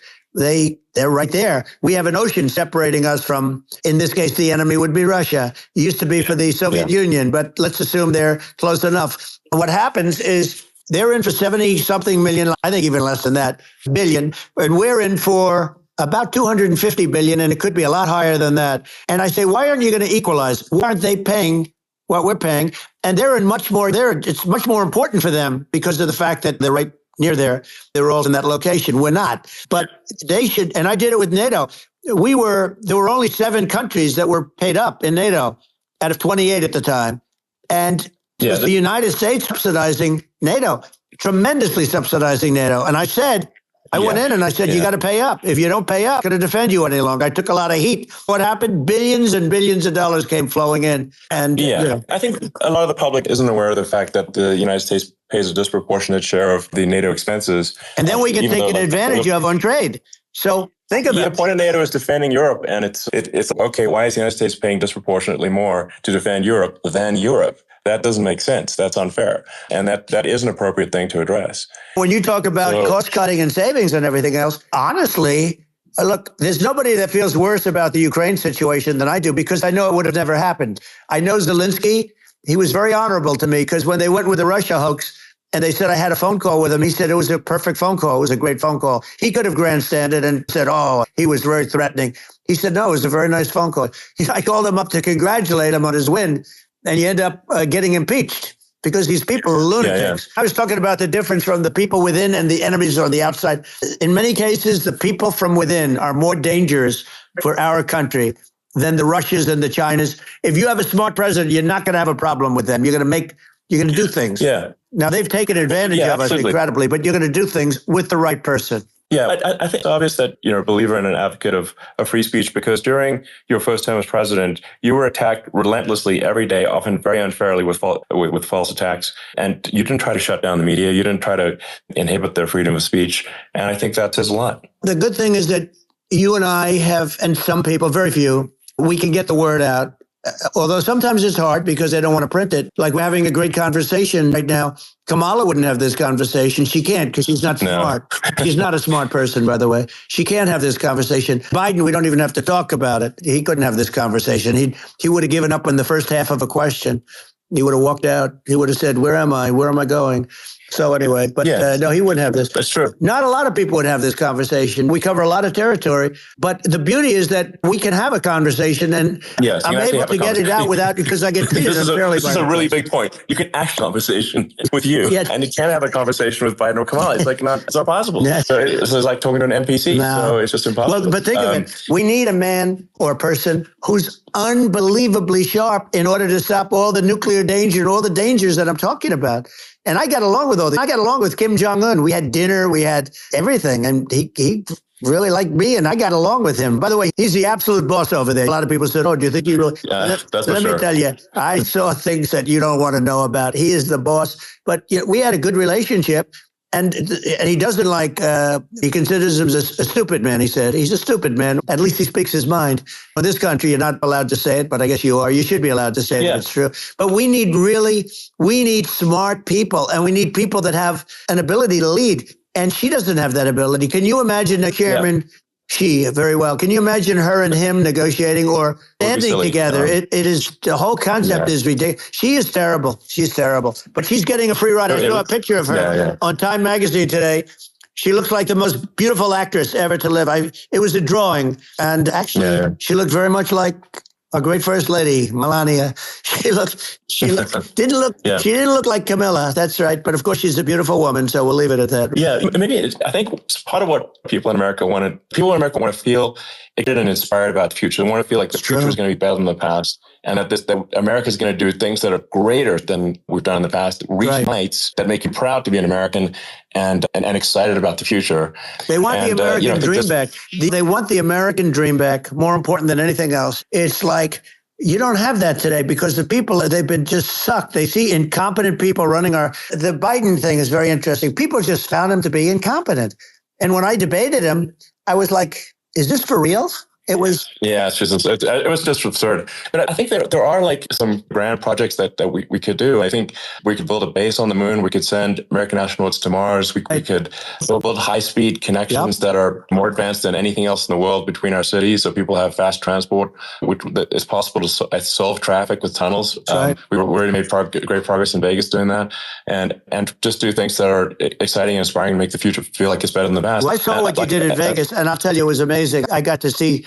I took a big glimpse at it, and it's incredible. It's incredible. And you could do that all over. It's deep. Yeah. You don't even need much structure, assuming you're in the right area. No, it's straightforward. It's amazing. And I think we could do some things that, like China's got incredible high-speed rail between its cities, but I think it's actually possible with tunnels, if with the regulation, with an ability to actually, where it's like illegal to actually do the tunnels, then you could have high-speed tunnels that are actually better than anything else in the world for high-speed transport between cities.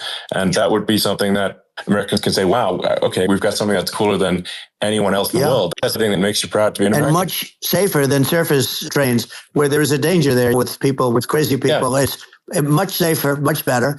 And it's sad because I've seen some of the greatest trains. I find it fascinating. And I've seen the systems and how they work, and the bullet trains, they call them. And they go unbelievably fast, unbelievably comfortable, with no problems. And we don't have anything like that in this country, not even close. And it doesn't make sense that doesn't make sense. Yeah, and I think also there's hopping on the excess regulation, but I think something that I think people can generally understand is that what happens with laws and regulations is that there's more and more of them every year, and unless process to clean them up, eventually everything becomes illegal, and that actually it slows down the development of new technologies. If you take I think there's room for some reform at the FDA for improving the speed with which we approve drugs that could help save lives and improve people's lives. And I worked very hard on that, but we got that down to the lowest number ever. And we got therapeutics approved in the FDA that people can't even believe the speed. But I took them on. I don't think they like me too much, but I got things approved in the FDA at numbers that they wouldn't believe. And it's a very bureaucratic group. Actually, it's a fine group of people in many cases. I got to know a lot of them, but I was pushing them really hard for Regenerons, for so many different things that were really pretty amazing. But the FDA takes too long. It's 12 years to get a product approved. I got it down to 4, and I got some things done very quickly, but it's really something that is going to have to be worked on because it takes too long. Just takes too long. Yeah, it just takes too long, and you end up in the same with the approval, but it takes years instead of something that I think could potentially take months. That improves people's lives. I think. But I just want to sort of hop on this point that there has to be an active process for reducing rules and regulations, because otherwise they just keep building up every year and you get like hardening of the arteries, and eventually everything's illegal or takes forever. And then we just ossify as a society. We can't make any progress. And it's a really big deal. Elon, just getting back to the FDA for 1 second, I got something done called Right to Try. This is where you can go in, and if you're terminally ill, you can use a space-age medicine or whatever it may be. We have the best doctors, the best labs in the world. We really do. But people would go to other countries because you couldn't use the product, even if they thought it worked, because it's going through the FDA. I got it approved where you can, you basically, look, nobody wanted it. The doctors didn't want it because of the liability. The country didn't want it, our country, because they didn't want to get sued. These are people terminally ill. The insurance companies didn't want it, and the pharmaceutical companies, nobody wanted it. I got everybody into a room, and we came up with an agreement that you won't get sued. And also, they didn't want it on their record. If somebody's terminally ill and they die after taking a drug, they didn't want that on their record. So we set a separate list if somebody was, so it wouldn't count as a negative. Okay. And as we got it done, we have saved Right to Try. They've been trying to get this done for 58 years. And it sounds simple, but it wasn't, because the insurance companies, nobody wanted it, but we got it done. Somebody you sign a document that you're not going to sue the insurance companies, the country, you're not going to sue anybody. And we got it done. And we're saving tens of thousands of lives. Right to Try. Hopefully you never need it. But if you don't have to travel to Asia. People, if they had money, they go to Asia, they go to Europe. If they don't have money, they go home and die. That's what happened. They'd go home and die. Yeah, and actually, to give Europe some, it's like if a drug is approved in Europe, which has a crazy amount of regulations, it should obviously be in the U.S. They got more regulations than we do. So why would a drug be approved in Europe and not in the U.S.? That's crazy. We did it. We did something that really, they've been trying to do it for 50 years, and they just couldn't get it done, and I got it done. And it's really something. But you're right. Some people go to Europe. A drug isn't approved here, but it's approved in Europe. And it's a drug that, generally speaking, would work. It's pretty crazy. Absolutely. And I think so, as long as people are properly informed of the pros and cons, and like these are the risks, these are the risks, and like you make your own decision. That makes sense. I think just in closing up, and by the way, I'm looking at the numbers. You get a lot of people listening. I hope you don't get nervous, because you got a lot of people listening to you right now, like 60 million or something. What is that number? That's crazy. It's amazing how you can see that right away. How many? What is the number? Wow. What is it? I think in terms of people, that's bigger than you said.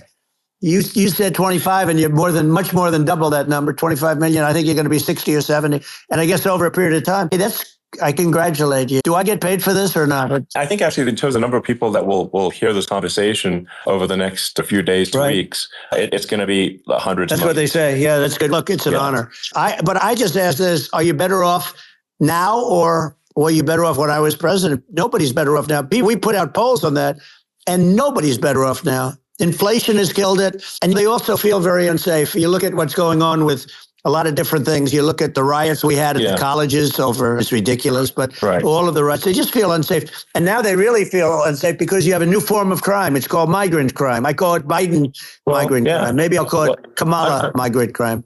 But with all these things, I always try to get to the ground truth by just asking people. And my mom lives in New York, and I was like, "Do you know? Have any of your friends been attacked or assaulted?" And she said, "Yeah, 3 of her friends in 3 separate incidents were assaulted just in recent months, just walking around the streets in New York." And I said, "What happened to the people that assaulted them?" "Oh, nothing. They got away." And they just know they always get away. Nothing, and they don't even bother reporting it because they know that people are not going to get prosecuted. They just let violent criminals out in New York. The only one that gets prosecuted is Donald Trump. They prosecute Trump. Yeah, it's just obviously messed up. That's terrible. If violent criminals are getting off scot-free, and meanwhile, this New York spending massive resources prosecuting you. And so and I think the sensible public looks at this and says, well, what the heck's going on here? This is obviously abuse of the legal system. The legal system is supposed to be protecting the public from violent criminals, and it should be obviously allowing the public to make their own decision about who should be president as opposed to some legal case. Once they start this precedent, because this can go on with the next one, this is a very bad precedent what they're doing in terms of going after their political opponent. And that's all it is. It's going after their political opponent. And then you get a judge who's a strong Democrat, and I'm being nice when I say that, in many cases crooked as hell. But you get a judge and you go into an area where a Republican gets 3 or 4% of the vote, and you'll have a jury pool with people that hate Republicans or hate possibly the other way, though, because it could start the other way in areas where they hate Democrats. And you get into a Pandora's box. It's a very dangerous thing for this country, and a very dangerous thing even for the state. New York City is losing. New York City and state lose a lot of business over what they did to me, because these people say, we don't want that to happen to us. That's no justice system. You have an unfair system of justice, and it's costing New York State a tremendous amount of money. People are leaving and companies are leaving, and they won't come back. All of that stuff is important, but the economy now is the big thing, and we can turn that economy up so fast, and people are going to be back again. We're going to get rid of inflation. I think there's a lot of opportunity. Right, absolutely. And I just want to congratulate you. You've done an amazing job. You have definitely got a fertile mind. We can talk. You and I can talk about rockets, tunnels. We can talk about tunnels and rockets and electric cars. So many things. And now you're into the AI, and that's going to be another beauty, I'll say. So it's an amazing thing you've done, Elon. It's an amazing thing, and I congratulate you. Thank you. And I just say here's to an exciting, inspiring future that people can look forward to and be optimistic and excited about what happens next. And that's the kind of future that I think you'll bring as president, and that's why I endorse you. I appreciate that. That endorsement meant a lot to me. Not all endorsements mean that much, to be honest. Your endorsement meant a lot. And we have a phrase, make America great again. It's pretty simple, but it really says that we want to make America great again. And we can do it. We can do it now. But if we were going to suffer another 4 years like we've suffered for the last 4 years, I'm not sure the country can ever come back. That's how it is. It's so bad. We have to do a lot of things. I think that's a very real risk. Yeah, it's a big risk. It's a very real risk. Yep. And I'd just like to note to people listening, like, I've not been very political before. And if you look at my record, I've actually been, I'm not like, sometimes they try to paint me as a far right guy, which is absurd because I'm like making electric vehicles and solar and batteries, helping with the environment. And I actually, I supported Obama. I stood in line for 6 hours to shake Obama's hand when he was running for president. And so it's not like I'm like some sort of dyed-in-the-wool long-term Republican. I call myself historically a moderate Democrat, but now I feel like we're really at a critical juncture for the country. And I think a lot of people thought the Biden administration would be a moderate administration, but it's not. And obviously, we were just going to send an even further left administration with Kamala. That's my honest opinion. Her dad is literally, she was brought up as an actual, her dad is a Marxist economist. You can Google it. We're not making this up. That's how she was brought up. And we want to have a future that is prosperous. And I think we're just at this critical juncture. And I think this is a case of America is kind of at a fork in the road, and True. And I think it will take if the path to, like, you are the path to prosperity, and I think Kamala is the opposite. Then that's my honest opinion. I'm gonna get attacked like crazy, and I've also experienced quite a bit of lawfare myself. But I'm just trying to tell people my honest opinion. And I've been really active in politics before, and I'm just trying to point out that my track record historically has been moderate, if not slightly left. And so this is to people out there who are in the moderate camp to say, I think you should support Donald Trump for president. And I think it's actually a very important junction in the road, and we're in deep trouble if it goes the other way. I want to thank you. And I actually always did think of you as somewhat left. I must say that. So even more of an honor to have your endorsement. I know how strong you feel about it. But when you think of her, San Francisco, 15 years ago, I had a great friend, Bob Tish. He said it's the greatest city in America. And now it's almost not livable there. And California likewise. And she was involved in the destruction of San Francisco and the destruction of California. And she will be involved in the destruction of our country if people are so unwise as to elect her. I hope that doesn't happen. And I hope the elections are going to be run honestly. We're going to turn this country around. We're going to do things and we can do it fairly quickly. And we have to get rid of the criminals that have been, given to us by other countries. As they laugh at us, they think we're stupid to accept these people. These are radical, stone cold killers in many cases, and terrorists. And they're in our country by the hundreds of thousands. And we have to take them out. Yeah, I mean, if I could summarize it, perhaps, I think these are issues that I think most people in America would agree with, which is that we want safe and clean cities, we want secure borders, we want sensible government spending, we want to restore both the perception and reality of respect in the judicial system, to stop the lawfare, and I think that's like, how are those even right-wing positions? I think that's just common sense, and would you agree with that? 100%. I don't understand the whole. They call it progressive. They don't like the word liberal anymore, but call it liberal or progressive. I don't understand how somebody could say that it's okay for them to empty prisons into our country.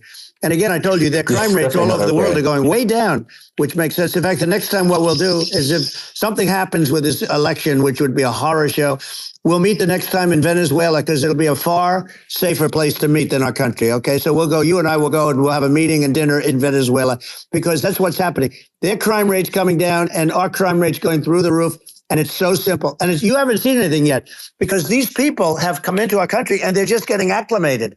And they don't know about being politically correct law enforcement or lack of law enforcement. And our police, I have to just end with this. We have great police. We have great law enforcement, but they're not allowed to do their job. They have to be able to do their job without being destroyed. Absolutely. And it's obviously demoralizing if you're a police officer risking your life to arrest criminals who could kill you and do kill you sometimes. And then you arrest the violent criminal and then the DA doesn't prosecute and they just let the guy out. And why should a police officer risk their life to arrest a violent felon if nothing's going to happen? Even worse, they prosecute the police officer. They go after it and they prosecute the police officer and they take away his pension. They take away his job. He loses his family. He loses his house. I thought it was very telling, like incredibly telling, that when there was that case where a gang of thugs beat up police officers, I think it was in Times Square in New York, and then nothing happened to those guys. They were let out, zero bail, and I think a bunch of them were given free tickets to California. Why does that is a gross indignity against the United States, and this is insane. Have we lost all pride?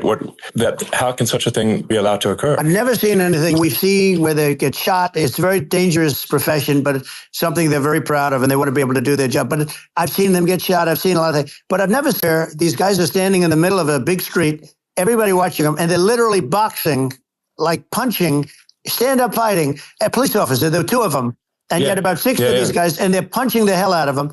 And in their own country, they would be, if they did that, they'd be shot. They would be shot instantly. And they come to countries, and it's taking them a while to realize that we don't do that in the country. But in their own country, if they stood on a street and had a fight with a police officer, they would be shot. There's no political correctness. And it's such a sad, it's such a sad thing to see. And that's the reason you have crime, by the way, because we don't do anything about it.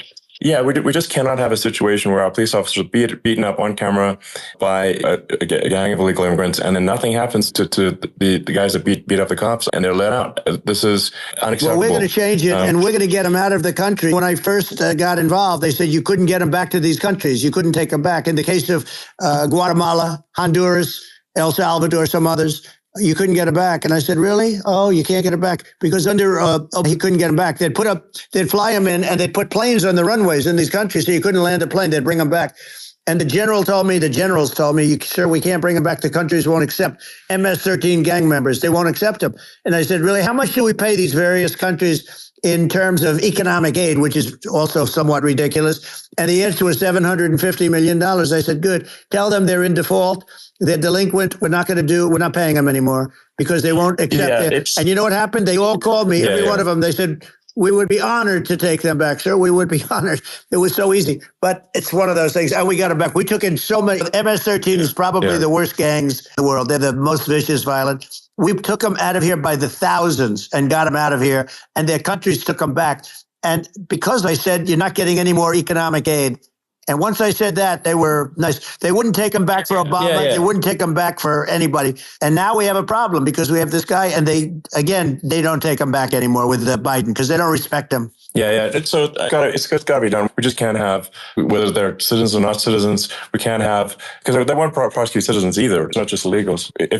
You can't have repeat violent offenders that don't get incarcerated. That's right. Because they will obviously, by definition, continue to people. And I think where part of this comes from is that I do consider myself liberal in some ways. It's just that you want to have empathy for people. Obviously, you want to have empathy for people. I totally agree with that. You want to have empathy, but you also have to have empathy for the victims of the criminals. And if you just have empathy for the criminals, it's actually shallow empathy. It's not real. You're not thinking. You're one layer deep empathy. You got to say, if you don't incarcerate this person, going to hurt, whether they might kill someone, they might rape someone. If you don't incarcerate them, you have to have empathy for the victims. And there's a lack of empathy for the victims of the criminals and too much empathy for the criminals. It doesn't make sense. That's why you want to have deep empathy for society as a whole, not shallow empathy for criminals. Right. And we have to give our police officers the dignity and the respect that they deserve. And we have to let them do their job. They can do a great job, but we have to let them do their job. And if we don't do that, it's going to all disappear. There's never been a society like this where you're allowed to do anything you want and nothing happens. And I'm talking about violent crime. And it's going to get violent because these are really violent people. And we're going to get them out of our country and we're going to get them back to because they were sent here by the presidents and by the various people that run those countries. And I know every one of those guys. And they're smart people and they're streetwise people. And they really think that the USA is stupid. They think we're run by stupid people, and they happen to be right. But when I was there, we had no problem. We got them out. We took out thousands of MS-13 gang members. We brought them back. And now, again, it's the same old story. We don't do it. And they actually gave them a big increase. They raised it up to billions of dollars and nothing for it. I hope everybody's going to vote for Trump, and we're going to get this country straight. Yeah. And I didn't need this. I didn't need this. I had a very nice life. I didn't need to go through court systems and go through all the other stuff and run at the same time. I have to run. I have to go through fake trials with, in some cases, corrupt judges, totally corrupt judges. I didn't need it. I had a nice life. I have great locations. I have beautiful oceans that I have places. But I felt it was important. And if I had to do it over again, you probably think I'm crazy for doing it, actually. But if I had to do it over again, I would have done it over again because this is so much more important than me or my life. We're going to save this country. This country is going down. And these people are bad people that we're running against, and they're liars. They make statements. They do things that are so bad. They say they're going to make a strong border. They say they've been great on the border, and they've been the worst in history. They say they're going to stop crime. They speak for themselves. It's so incredible. It's got to the point where people just don't even bother reporting crime in a lot of cities because they know nothing that's going to happen. That's what I hear anecdotally from people all the time. It's just my values. I'm just saying to people out there, like the things I think are important for the future is that we've got to have safe cities. We've got to have secure borders. We've got to have sensible spending. And we've got to have, so we can have a prosperous future. And then we want to have some exciting sort of moonshot project that people can get fired up about. That's the future I'm looking for. And I'm pro environment, but I'm not against, I don't think we should vilify the oil and gas industry because they're keeping civilization going right now. But I do think we want to move at a reasonable speed towards a sustainable energy economy. Those are my values. And I think, and that's why I'm supporting you for president. I appreciate it. We're going to give incentive to companies to come into our country, not to leave our country. We're going to be giving tremendous incentives. We want companies to build here, not to build in other locations. And we want to create jobs. And again, it's about the American dream. You don't hear about the American dream anymore, Elon. You don't hear, you're the American dream in the truest sense, but you don't hear about the American dream anymore. And you're going to hear about it. People, they need that incentive to go out and do it. They're going to love their lives. They're going to look forward to getting up in the morning and going to a job that they love, not that they can't stand, or not any job at all where they have no money, where they literally have no money. And then they end up with violence and lots of other problems. No, we're going to do some great things. And I learned a lot in the first. We had a great economy and all of that. We rebuilt the military, we did so much, but I also learned the best people. I learned the good people, the smart people, the dumb people, the people that can do things, the people you learn. When I first came in, I tell people I was in Washington, D.C. only 17 times, according to the fake news media. I was in 17 times. I never stayed over. And you don't know people. You rely on other people to give you names, and then you realize the people you relied on weren't so good. Now, we had great people, but we also had some where I wouldn't have used them had I known. Now I know everybody. And I think we're going to really turn things around fast. We have no choice. Otherwise, we're not going to have a country. And I really appreciate this. To me, it's been a lot of fun being with you. You're an amazing guy. You've done an incredible job and a great inspiration to people, a great inspiration. And I hope you keep going and just continue to do well. And we're going to have a big election coming up. And I think November 5th will be the most important day in the history of our country. I think that election will be the most important election. And I think it'll end up being maybe the most important day in the history of our country, because if we don't win, I just feel so sorry for everybody. No, I think we're at a fork in the road of destiny, of civilization. And I think we need to take the right path. And I think you're the right path. So I think that's what it comes down to. Thank you very much, Elon. It's a great honor. And we'll do it again sometime. And it's been really fun. And I hope you got a lot of viewers. I hear you got a lot, but I hope you got I know you got a lot of them. I appreciate it. I'll see you soon. All right. Sounds good. Thank you. Thank you, Elon. Thank you very much. Bye.